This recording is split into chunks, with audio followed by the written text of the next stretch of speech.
Shalom, selamat malam teman-teman dan rekan-rekan sekalian yang dikasihi dalam Yesus Kristus Tuhan. Pada kesempatan malam hari ini kembali saya menyapa kita semua untuk ngopi di rumah saja, recovery. Pada malam hari ini saya akan mencoba membawa kita semua untuk belajar kebenaran firman Tuhan terkait dengan ketika Petrus menyembuhkan orang lumpuh gitu ya. Ada satu perkataan yang familiar buat setiap kita, emas dan perak tidak ada padaku gitu ya. Malam hari ini coba kita akan pelajari.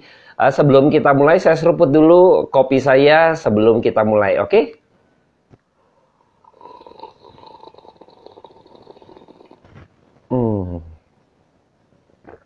Seruput kopinya. Teman-teman bisa bikin di rumah saja. Baik, saya akan mulai. Sebelum kita bahas firman Tuhan, saya akan berdoa buat setiap kita. Bapa dalam surga, terima kasih buat kebaikan Tuhan yang Tuhan berikan kepada kami pada malam hari ini. Kembali kami boleh dihangatkan kembali oleh kebenaran firman Tuhan. Berikan kami hikmat marifat-Mu, biarlah kami boleh takut dan takluk akan kebenaran-Mu, sehingga kami memperoleh berkat daripada firman Tuhan pada malam hari ini. Hamba-Mu terbatas dalam setiap perkataan dan segala penelaan, tetapi Hamba percayakan kuasa Roh Kudus-Mu yang tak terbatas, mampu menebus merasuki setiap jiwa kami, hati kami, pikiran kami untuk diubahkan Tuhan dari yang tidak benar menjadi tunduk kepada kebenaran-Mu. Terpujilah nama Tuhan kekal selama-lamanya, pimpin waktu ke depan. Hamba menyerahkan dalam tangan Tuhan, dengar doa kami Tuhan. Dalam nama Tuhan Yesus Kristus kami berdoa dan mengucap syukur. Amin. Baik, saya akan bacakan terlebih dahulu kebenaran firman Tuhan di dalam Kisah Para Rasul 3 ayat yang pertama sampai ayatnya yang ke-10. Saya akan bacakan terlebih dahulu buat setiap kita. Pada suatu hari menjelang waktu sembahyang, yaitu pukul 3 petang, naiklah Petrus dan Yohanes ke bait Allah.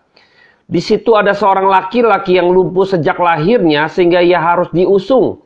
Tiap-tiap hari orang itu diletakkan dekat pintu gerbang bait Allah yang bernama Gerbang Indah untuk meminta sedekah kepada orang yang masuk ke dalam bait Allah. Ayat ketiga, ketika orang itu melihat bahwa Petrus dan Yohanes hendak masuk ke bait Allah, ia meminta sedekah. Mereka menatap dia dan Petrus berkata, "Lihatlah kepada kami."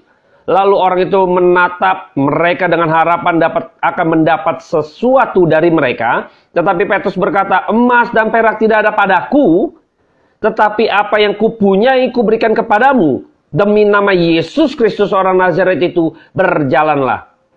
Lalu ia memegang tangan kanan orang itu dan membantu dia berdiri. Seketika itu juga kuatlah kaki dan mata kaki orang itu. Ia melonjak berdiri, lalu berjalan kian kemari dan mengikuti mereka ke bait Allah. Berjalan dan melompat-lompat serta memuji Allah. Seluruh rakyat itu melihat dia berjalan sambil memuji Allah, lalu mereka mengenal dia sebagai orang yang biasanya duduk meminta sedekah di gerbang indah bait Allah. Sehingga mereka takjub dan tercengang tentang apa yang telah terjadi kepadanya. Nah, kita coba akan telaah satu persatu gitu ya. Ini ada satu adegan scene gitu ya, ketika itu Petrus, Yohanes ya, mereka ingin sembahyang atau beribadah gitu ya pada waktu di dalam perjalanannya. Lalu ketika mau masuk, maka ada gerbang namanya tadi Gerbang Indah gitu ya. Gerbang Indah nih nanti indah juga ceritanya ya. Jadi Gerbang Indah ini ada orang yang setiap hari-harinya gitu ya, orang ini diusung, orang ini lumpuh, orang ini sifatnya pasif, orang ini nggak bisa ngapa-ngapain tanpa bantuan dari orang-orang lain yang mengusung dia untuk dia duduk minta-minta ya. Jadi ada orang itu, lalu Petrus dan Rasul Yohanes melihat orang tersebut berharap gitu ya, ada sesuatu yang dapat gitu ya.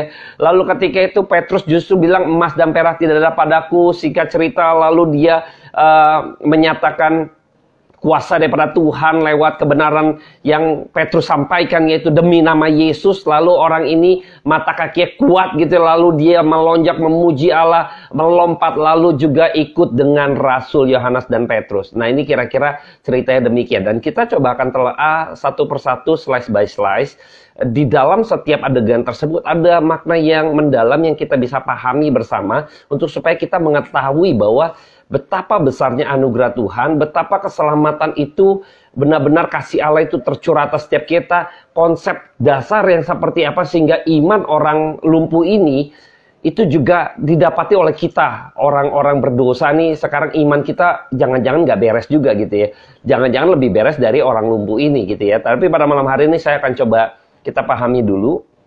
Jadi ada hal yang menarik. Yang pertama adalah di situ ada seorang, saya kutip lagi ayat kedua, di situ ada seorang laki-laki yang lumpuh sejak lahirnya sehingga ia harus diusung.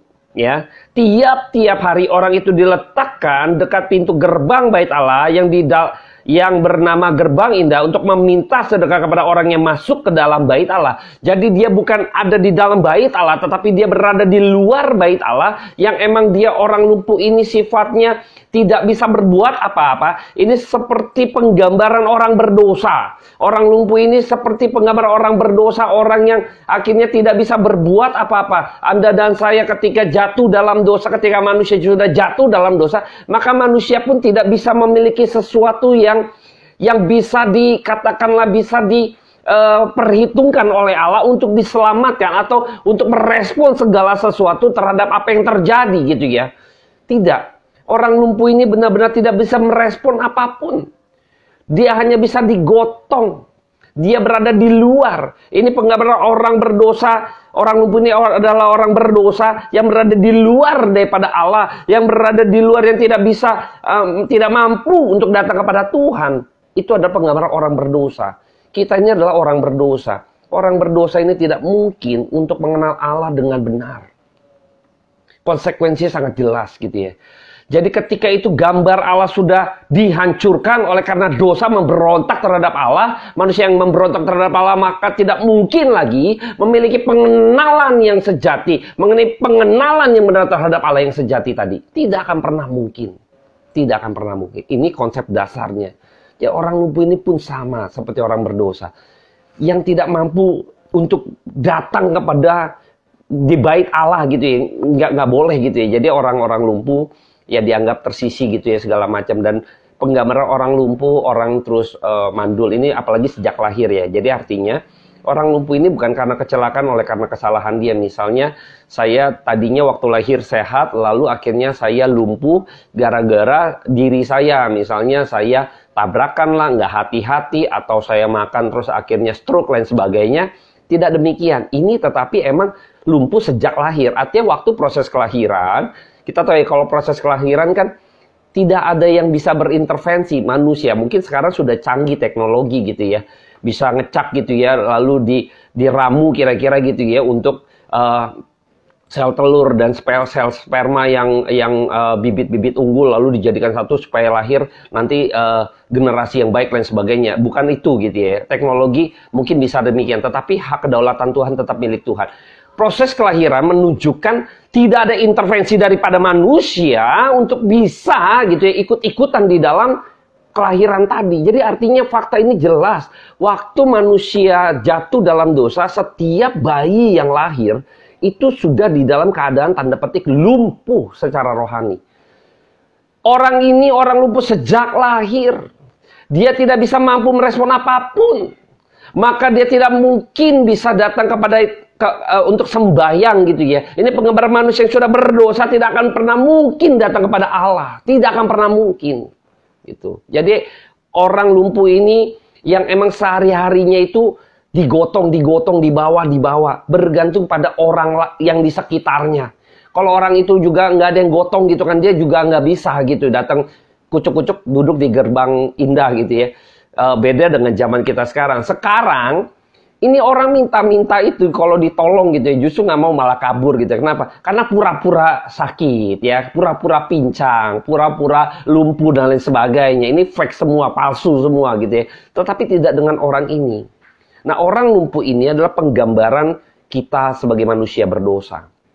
Dan tidak akan pernah mungkin bisa datang kepada Tuhan, bisa beribadah kepada Tuhan, yang bisa merespon terhadap sesuatu. Tidak akan pernah mungkin. Ya, ini yang pertama. Jadi kita melihat bahwa sungguh orang lumpuh ini kalau kita lihat yang sejak lahir, ini kita loh. Waktu dilahirkan ke dalam dunia, kita adalah orang yang lumpuh secara rohani, tidak mampu merespon apa-apa. Sekarang kalau Anda dan saya bisa kenal Tuhan, dan saya bisa menginjil misalnya, saya bisa memberitakan kebenaran firman Tuhan, itu karena anugerah Tuhan. Gimana kan? Karena saya merespon? Tidak. Anugerah Tuhan dulu, anugerah selalu mendahului respon saya terhadap Tuhan. Kalau saya tidak dibangkitkan, kalau orang lumpuh ini tidak dibangkitkan dulu, dia tidak mungkin bisa masuk ke bait Allah mengikuti Petrus dan Yohanes, tidak akan mungkin. Karena dia sudah dipulihkan dulu, dihidupkan kembali. Yang lumpuh dipulihkan kembali, baru engkau bisa berespon. Nah ini penting ya. Jadi anugerah Tuhan selalu mendahului respon daripada manusia. Hal menarik lainnya ketika kita melihat bahwa ayat ketiga, saya akan bacakan terlebih dahulu. Ketika orang itu melihat, jadi orang lumpuh ini, bahwa Petrus dan Yohanes hendak masuk ke bait Allah, jadi dia udah ngelihat gitu kan, wah ini Petrus, Rasul Petrus dan Yohanes lewat nih, mau masuk gitu kan. Ia meminta sedekah, jadi dia memohon belas kasihan gitu supaya mendapatkan sesuatu.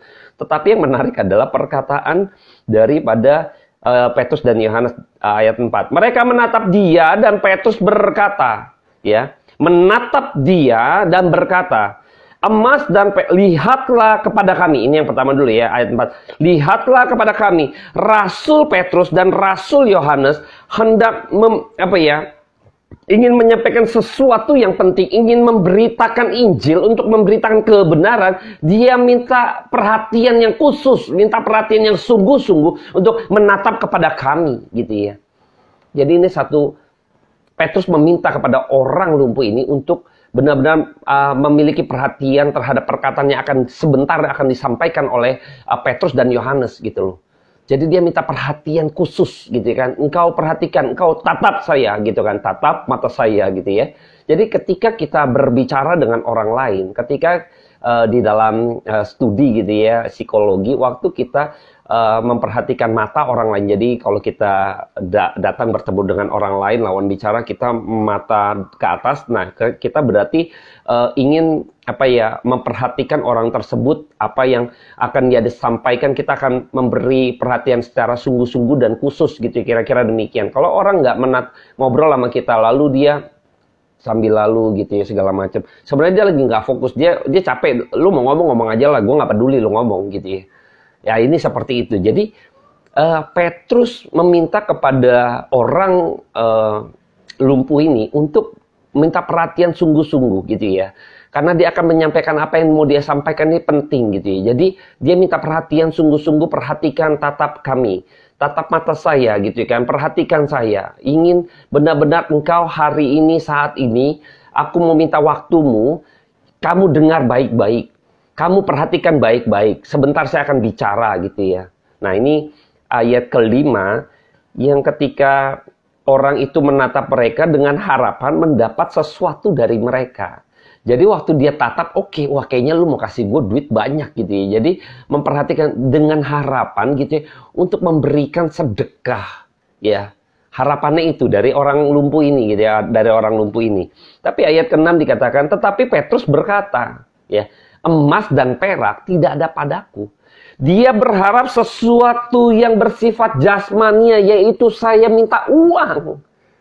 Nilai uang menjadi bagian dari penggambaran hal lahiriah, hal jasmania. Ini pengharapan daripada orang lumpuh itu. Minta sumbangan, minta sedekah, minta uang. Tetapi justru Petrus mengatakan, emas dan perak tidak ada padaku. Engkau butuh uang gitu kan. Engkau mau uang gitu ya. Engkau maunya uang. Justru Petrus bilang, aku nggak punya nih yang kamu mau. Ya, keinginanmu minta uang. Saya nggak punya. Nah ini yang menarik adalah ketika Petrus melanjutkan kembali. Tetapi apa yang kupunyai, akan kuberikan kepadamu. Ya, akan kuberikan kepadamu. Jadi Petrus ada hal yang ingin masuk dimensi rohani yang nggak kelihatan. Kalau dimensi jasmaninya yang kelihatan gitu ya, emas dan perak gitu kan, uang, sedekah lain sebagainya, nilai uang gitu ya, itu kelihatan. Tetapi Petrus masuk di dalam dimensi yang tidak kelihatan. Yang tidak kelihatan yaitu mengenai Kristus gitu ya. Ini bukan masalah jasmani tetapi masalah rohani, masalah batin, masalah jiwa. Petrus ingin berikan yang lebih daripada dia pikirkan sebenarnya. Tapi orang ini mungkin nggak ngerti gitu ya, belum paham gitu ya. Tapi ketika Petrus mengatakan, demi nama Yesus Kristus. Nah, orang Nazaret itu berjalanlah. Ini seperti ada satu kuasa yang Petrus katakanlah tanda petik ya, Tuhan memberikan kuasa atas rasul, lalu memberikan satu perintah gitu ya, kuasa untuk bisa orang ini juga memperoleh mukjizat, yaitu berjalanlah gitu ya. Nah, ketika Petrus mengatakan berjalanlah, Tuhan, Petrus menyampaikan demi nama Yesus Kristus. Wah, ini yang menarik. Orang Nazaret. Mengapa harus menyertakan nama demikian gitu ya? Nanti kita akan bahas di pasal keempat ketika dilarang mengajar demi nama Yesus. Karena emang tujuannya satu. Petrus akan memberitakan bahwa Yesus Kristus itu adalah Tuhan. Dia harus menyertakan nama Yesus Kristus. Karena pada waktu itu, yang pertama orang-orang Yahudi, orang-orang Yudaisme gitu kan, orang-orang bangsa Israel yang pada waktu itu kejadian pada waktu Yesus disalibkan itu gentar, semuanya mengetahui, semuanya tahu gitu loh. Waktu itu Yesus disalibkan, semuanya tahu gitu loh. Ya, itu kejadian tuh heboh lah, viral lah, kalau zaman sekarang tuh viral itu. Nah, pada waktu Yesus bangkit pun gitu ya, lalu Kristus naik segala macam, lalu kita tahu bahwa akhirnya Rasul ini berani menyuarakan kebenaran sebagai saksi daripada Kristus, karena mereka adalah murid-muridnya gitu ya. Mereka lihat pada waktu bagaimana ketika Kristus menampakkan diri ketika setelah bangkit, Kristus kembali memberikan satu pengajaran-pengajaran penting lagi, mengingatkan mereka, menguatkan mereka untuk mereka menjadi penginjil gitu ya. Menjadi rasul gitu untuk mengajar di dalam nama Kristus, untuk menyampaikan Yesus itu adalah Tuhan. Semua berkaitan semua dengan berita Injil, yaitu Kristus. Semua bermuara kepada Injil, semua bermuara kepada Kristus. Maka ketika itu yang kupunyai akan kuberikan kepadamu, yaitu demi nama Yesus Kristus, orang Nazaret. Karena orang tahu nih siapa secara detail orang ini, karena heboh nanti akan diinjili lagi ketika khotbah Petrus di Serambi Salomo gitu ya. Nanti berikutnya kita akan bahas. Ditekankan demikian supaya ada satu, engkau tahu siapa dia gitu kan. Berjalanlah, ketika itu ada satu kuasa yang boleh terjadi. Maka ayat ke-7, ia memegang tangan kanan orang itu. Petrus pegang tangan kanannya. Petrus yang hampiri. Ini satu scene di mana rasul itu wakil daripada Allah gitu ya. Jadi waktu perjanjian lama, nabi wakilnya Tuhan. Perjanjian baru, wakilnya Tuhan itu rasul.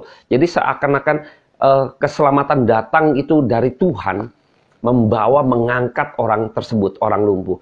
Orang lumpuh ini penggambar orang berdosa, maka tangan daripada Petrus sebagai wakil dari tangan Tuhan, yang turun terlebih dahulu, merangkul dia, menaikkan dia, sehingga dia bisa berjalan. Ini sama seperti anugerah Tuhan, turun dulu atas orang tersebut, maka orang ini bisa hidup, dibangkitkan, maka dia bisa berespon kepada Tuhan. Maka datang akhirnya, kuatlah kaki orang itu, ia melonjak berdiri lalu berjalan kian kemari. Tadi di luar, sekarang masuk ke dalam. Baik, Allah ini satu penggambaran juga bahwa dia bisa datang sekarang kepada Tuhan, memuji kepada Allah. Dia tahu Allah yang benar, yang Rasul Petrus dan Yohanes pada itu memberitakan kepada Yesus Kristus. Akhirnya dia menyadari hal itu. Nah, apakah kita lihat bahwa mukjizat itu terjadi gitu ya? Terjadi. Tapi mukjizat itu bukan yang dilakukan oleh Rasul Petrus, itu bermuara kepada pengenalan akan Kristus. Ini yang paling penting. Maka dikatakan demi nama Yesus Kristus, orang Nazaret, berjalanlah. Ini sesuatu pemberitaan Injil ya, sepertinya singkat gitu ya. Tapi ini nanti maknanya di dalam khotbah Petrus di Serambi Salomo, nanti akan kita bahas minggu yang akan datang. Ini akan kita bahas panjang sekali. Akan kita tahu lebih jelas lagi. Jadi ketika Petrus menginjil kepada orang ini, jadi ada pertemuan antara orang berdosa dengan Injil daripada Allah, dengan firman itu, maka orang yang berdosa ini akan bisa kembali dipulihkan hubungannya kepada Tuhan. Yang dulunya jauh, yang dulunya di luar. Ketika kita orang berdosa berjumpa dengan firman, berjumpa dengan Injil, maka kita boleh diselamatkan. Kita ditarik kembali masuk ke dalam kerajaan Allah. Ini poin penting. Ini yang menarik dari kejadian scene seperti ini. Jadi ada seperti penggambaran ini yang saya lihat luar biasa ya. Saya makin kagum pribadi ya. Bagaimana ketika kekayaan besar, kemurahan daripada Tuhan, cara berpikir Alkitab, bagaimana mengenai keselamatan ini, dari kisah ini, dari scene ini, penggambaran ini, begitu nyata. Bahwa kalau bukan firman Tuhan, makanya firman Tuhan yang mencari, makanya dia yang menggembalakan. Maka gembala mencari domba yang hilang. Nah, melalui Rasul Petrus dan Yohanes, maka Kristus sang gembala tersebut sedang mencari domba yang hilang. Dan orang yang lumpuh ini adalah domba yang hilang. Harus diselamatkan. Maka dia cari. Ya, karena orang lumpuh ini yang sejak lahir loh. Karena ada momentum tertentu Tuhan kasih gitu kan. Izinkan gitu kan. Orang lumpuh sejak lahir. Mau memastikan bahwa orang itu benar-benar lumpuh. Memastikan kepada orang-orang yang nanti akan menjadi alat daripada bagian daripada kesaksiannya gitu kan. Mengetahui orang-orang di sana ada satu orang yang lumpuh sejak lahir. Dan orang itu tahu sampai besar dia orang ini minta-minta orang ini mesti viral. Waktu dijamah, dipulihkan, maka semua orang tidak bisa berdalil lagi. Tidak akan pernah punya dalil lagi mereka. Maka orang-orang tersebut akan melihat. Nah, mukjizat yang dinyatakan itu, kebesaran yang dinyatakan itu semua bermuara kepada bahwa Yesus Kristuslah Tuhan. Bahwa Injil inilah yang diberitakan oleh Rasul Petrus dan Yohanes, yaitu mengenai Kristus. Dia sebagai saksinya. Ini penekanan nanti pada penginjilan yang bermuara kepada Kristus. Ini semua bermuara kepada sana. Jadi ketika kita tahu bahwa sekarang ini mukjizat itu Tuhan Yesus tidak pernah. Kalau diperhatikan teman-teman ya, waktu Tuhan Yesus melakukan mukjizat gitu ya, menyembuhkan orang yang sakit pendarahan gitu ya, orang sakit kusta, orang yang lumpuh, yang buta sejak lahir, Tuhan selalu menanamkan kebenaran atau firman lalu iman ya, menekankan pada iman. Imanmu yang menyelamatkanmu gitu ya. Jadi penekanannya kepada iman yang dibangun di atas firman Tuhan. Jadi ketika Petrus dan Yohanes menyampaikan mengenai demi nama Yesus Kristus, dia sedang menyampaikan yang bermuara kepada Injil itu, semua Injil ini nih, Alkitab ini bermuara kepada Kristus. Ya, ketika kita para nabi, kita bermuara kepada nubuatan itu kepada Kristus. Waktu di zaman perjanjian baru, di situ pengenapan juga Kristus. Semua bermuara kedatangan Kristus yang kedua kali. Semua bermuara kepada Kristus. Maka pengajaran Rasul itu menjadi bagian penting. Itu apa? Alkitab nih. Penting. Semua kalau kita lihat semuanya bermuara kepada Yesus Kristus. Kalau orang akhirnya di dalam penginjilan tidak memperkenalkan Kristus atau memperkenalkan Kristus tapi memperkenalkan Yesus Kristus yang salah. Nah, itu mungkin minggu-minggu depan kita bahas. Ini ngeri sekali. Seringkali terjadi demikian. Nah, orang yang lumpuh ini akhirnya berjumpa dengan Injil itu. Dia berjumpa dengan firman Tuhan yang disampaikan oleh Rasul Petrus. Maka orang ini dipulihkan. Orang ini dipulihkan. Dan saya melihat ada satu kegairahan yang harusnya kita sebagai anak-anak Tuhan. Yuk mari kita menginjil orang lain. Banyak mungkin orang-orang di luar sana. Ada domba-domba yang umat pilihan Tuhan. Yang masih nyasar, yang masih tersesat. Mari kita menginjili mereka. Ketika mereka mendengar kebenaran firman Tuhan, mereka Injil itu berjumpa dengan orang berdosa tersebut yang adalah umat pilihan. Ketika firman Allah berjumpa, sang gembala itu berjumpa dengan dombanya, maka domba-dombanya akan mengikuti Tuhan. Dan pada malam hari ini, mari kita bergairah untuk belajar firman Tuhan. Karena kalau kita tidak belajar, bagaimana mungkin saya bisa menyuarakan kebenaran firman Tuhan? Bagaimana saya bisa mungkin berbicara mengenai Kristus yang benar? Bagaimana mungkin akhirnya orang-orang yang ada di luar sana bisa datang kepada Tuhan? Tuhan kalau mau pakai Anda dan saya, yuk mari. Mari belajar firman Tuhan. Atau jangan-jangan kita juga bisa tersesat selama ini. Jangan-jangan kita nih memperoleh konsep yang salah mengenai keselamatan. Mungkin kita juga belum mengenal Kristus dengan benar. Maka gak heran sekarang kita tahu bahwa di era pandemik ini gitu, teman-teman tahu ya, saya banyak diskusi dengan rekan yang lain gitu ya, banyak yang akhirnya gugur imannya, tanda petik gitu ya. Akhirnya mereka kosong gitu kan, hampa, akhirnya mereka menyimpang, akhirnya mereka ya goncang imannya, gugur lah gitu kan. Kenapa? Karena pada waktu mereka, kok bisa, saya ditanya, kok bisa ya orang Kristen yang sering kali gereja, pelayanan segala macam bisa demikian.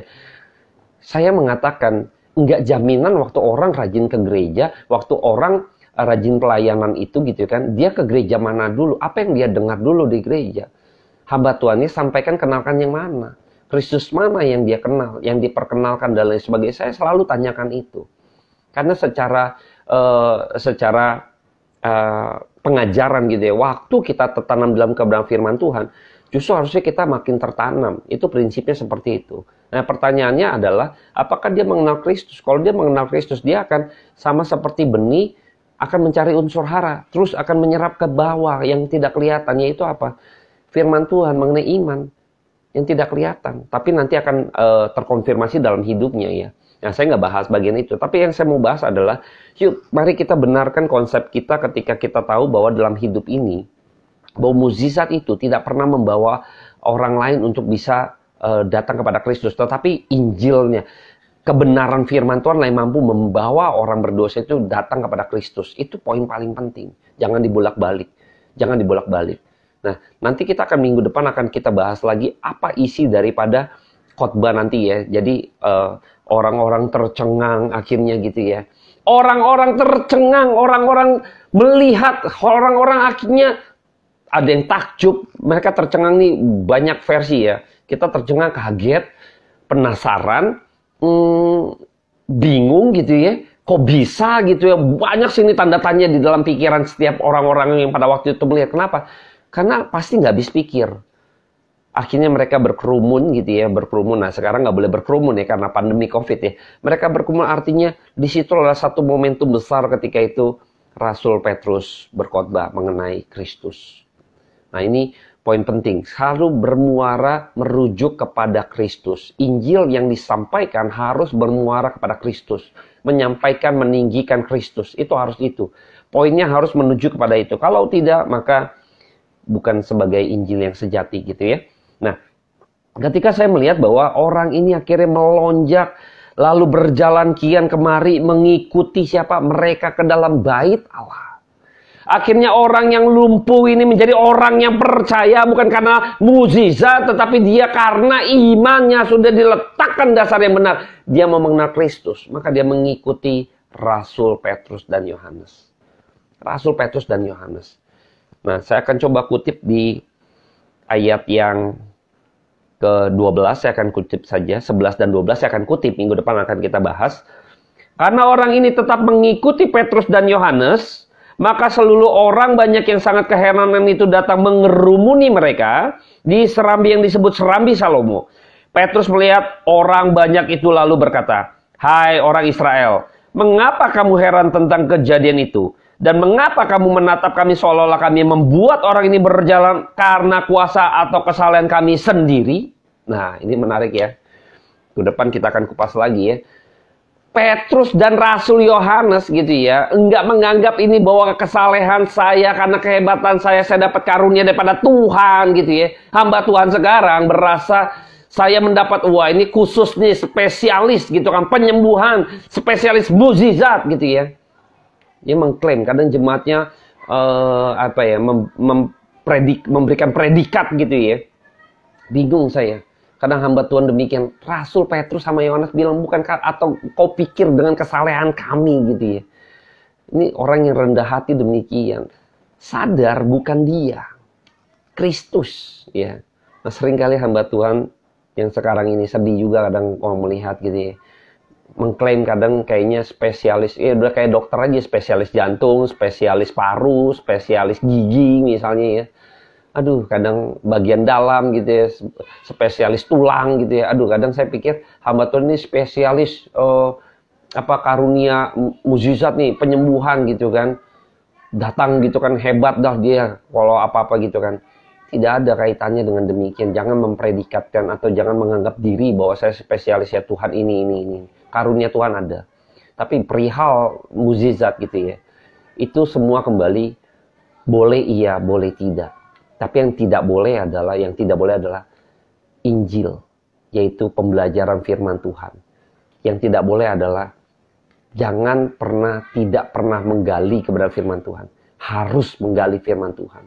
Harus bisa mengupas kebenaran firman Tuhan. Itu yang nggak boleh. Seringkali hamba Tuhan malah nggak mau gali firman Tuhan.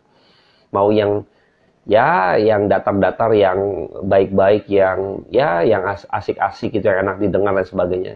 Kadang nggak mau, capek untuk gali firman Tuhan, doktrin-doktrin penting lain sebagainya. Saya untuk kaum awam saya juga nggak terlalu dalam gitu kan, karena saya tahu secara publik ini untuk awam gitu ya. Tapi saya rindu orang-orang awam, sasaran saya adalah supaya bisa mengenal Kristus, mau belajar firman. Sasaran saya itu. Jadi saya belajar banyak bahwa tidak boleh tidak kupas firman Tuhan, ya. Tidak boleh, jangan sampai itu nggak ada. Nah, itu bahaya. Kalau bahasanya ya masalah kesaksian gitu ya, bukan tidak boleh kesaksian ya. Kesaksian akhirnya bukan Kristus gitu yang kita bicarakan, bukan Injil yang dibicarakan. Ini nggak akan pernah bisa memberikan pertumbuhan iman yang sebagaimana mestinya gitu sebagai orang percaya. Saya berharap pada malam hari ini kita semua mengubah konsep atau dicerahkan kembali bahwa konsep-konsep keselamatan penting. Ada beberapa scene yang begitu baik sekali secara penggambaran gitu ya, itu luar biasa ya. Karena tangan Tuhan yang Injil itu, firman itu bertemu dengan orang berdosa, maka orang berdosa itu masuk di dalam kerajaan Allah. Dan Anda adalah orang-orang tersebut yang telah bertemu firman Tuhan, bertemu dengan Injil itu, sehingga Anda mau datang kepada Tuhan dan mau belajar firman Tuhan. Bersyukur pada Tuhan, karena anugerah Tuhan itu tanda anugerah Tuhan turun atas Anda, sehingga Anda bisa merespon dan mau belajar firman Tuhan. Itu anugerah Tuhan mendahului respon Anda. Maka kita patut bersyukur. Saya akan sudahi pada malam hari ini, saya akan berdoa buat setiap kita. Bapa dalam surga, kami bersyukur karena pada malam hari ini ada begitu banyak penggambaran yang boleh menyegarkan pikiran kami, merefreshing kembali pikiran kami Tuhan, mencerahkan kembali cara berpikir kami Tuhan. Kira kami boleh berpikir sebagaimana firman Tuhan berpikir. Cara pandang Allah, pemahaman mengenai kebenaran, biarlah melalui pemahaman akan firman Tuhan kami bisa memahami bagaimana Tuhan mendefinisikan mengenai keselamatan, mengenai anugerah, mengenai respon Tuhan. Agar kami memiliki pengertian yang benar. Terpujilah nama Tuhan, kami ucap syukur pada malam hari ini karena anugerah Tuhan begitu limpah atas kami. Di dalam nama Tuhan Yesus Kristus, diberkatilah kami karena perkataan Allah yang hidup itu turun atas kami malam hari ini. Dalam nama yang kudus, kami ucap syukur. Amin. Terima kasih teman-teman. Lanjutkan ngopinya, tetap di rumah saja, ngopi di rumah saja. Salam kehangatan, kiranya kita boleh terus makin belajar firman Tuhan. Saya seruput dulu kopinya.